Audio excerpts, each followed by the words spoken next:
We've got the third alarm assignment here. Been abandoned for some time. We've got reports of some people entering the business, probably homeless, seeking warmth or something. We don't know. The flames are out, but the cleanup has just begun at this abandoned building on the south side. The fire department says it's likely homeless people tried to get warm last night by starting a fire inside. By this morning, the property was reduced to ashes. Engine 7. Those owners had it boarded up. It was as secure as they could keep it, but we do have testimony from witnesses that they had known of people going in it, you know, and pulling the boarding off and going in the building. Engine 13, 3099. And the fire department says it isn't just a cold weather problem. Fire investigators and police fight to keep the homeless out of abandoned buildings throughout the year. Last year, a building owned by A.G. Gadsden met the same fate. I'm sure there's an answer. Tony Cooper of the Jimmy Hale Mission says some homeless choose these buildings instead of shelters. There would be a handful of people that could be sleeping in abandoned buildings, and we just have to keep our eye on them and try to find a way to get them into shelters where they need to be. This building was in a business district and no one was injured, but the fire department says it could have been a different story if the building was in a residential area. A fire set near homes could cost lives. Say, for instance, if there were a fire in that building, then those people in the neighborhood are at risk of having their house damaged by fire or worse, completely destroyed. And maybe, you know, loss of life. The fire here weakened this building so badly it's scheduled to be condemned. And firefighters fear other abandoned buildings may go up in flames. Chris Carden, Channel 6 News at 5.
It appeared to be a good launch, and then you saw it.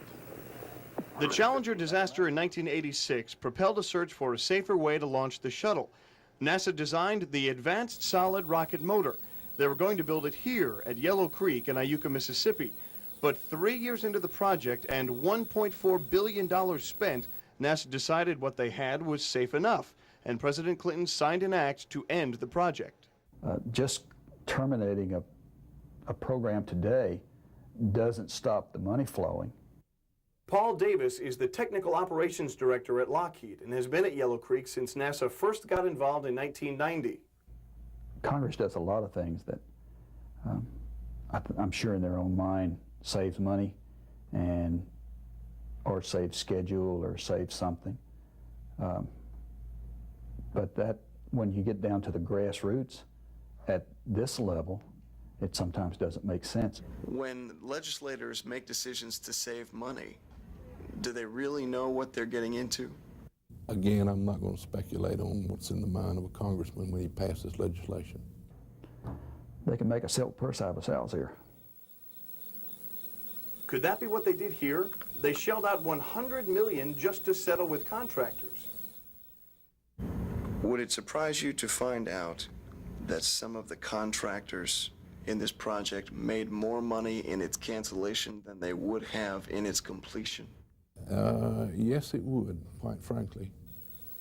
Channel 6 has learned that the three major contractors on Yellow Creek, Lockheed, Birmingham-based Rust International, and Babcock & Wilcox, all got paid more on certain contracts when the job was scrapped than they would have had it been completed. Lockheed was the main contractor. Take a look at the company's own figures. Estimated at completion, Lockheed should have been paid $53.9 million. So why did they get $14 million more when the project was scrapped? They blame it on purchase orders transferred from Rust. So let's look at Rust's involvement in Yellow Creek. They built the massive structures. Their original contract was $476.5 million, but they made $483.4 million and they didn't even finish. Rust officials declined our repeated requests for interviews. Another major contractor, Babcock & Wilcox, was to make some of the rocket parts. To do that, they had to renovate their facility in Indiana. When the project was scrapped, the government paid Babcock & Wilcox to go back in and put their plant back together, just like it was before. That cost taxpayers $54.1 million. Their original bid was $51 million. How does anyone justify the waste in Yellow Creek? Iuka Mayor David Nichols can't. We have little confidence in the federal government today.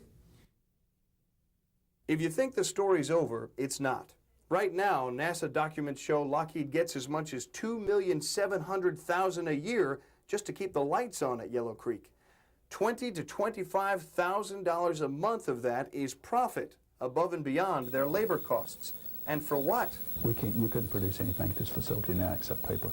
Thousands of years from now, future civilizations will stumble upon these structures and wonder, why were they built? What is their significance? Well, their imagination is probably better than the truth. These structures have no significance, and they never will, at the expense of the taxpayer.